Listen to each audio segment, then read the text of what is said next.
Nagkarelasyon po kayo nung amo mo at nabuntis niya po kayo. Opo. Ngayon po, itinatanggi niya na siya pong nakabuntis sa inyo. Opo. Ilang taon na po yung baby niyo, madam? 1 month po.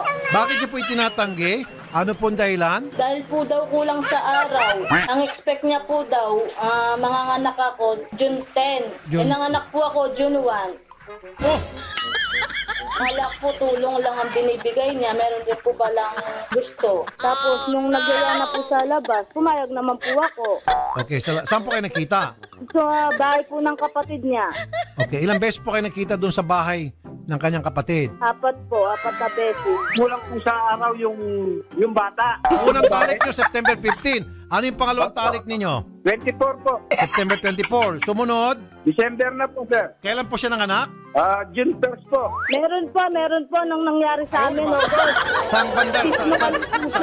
Saan nangyari? Saan banda ron? Sa kusina po. Saan banda sa kusina? Sa lutuan po ng kusina nila.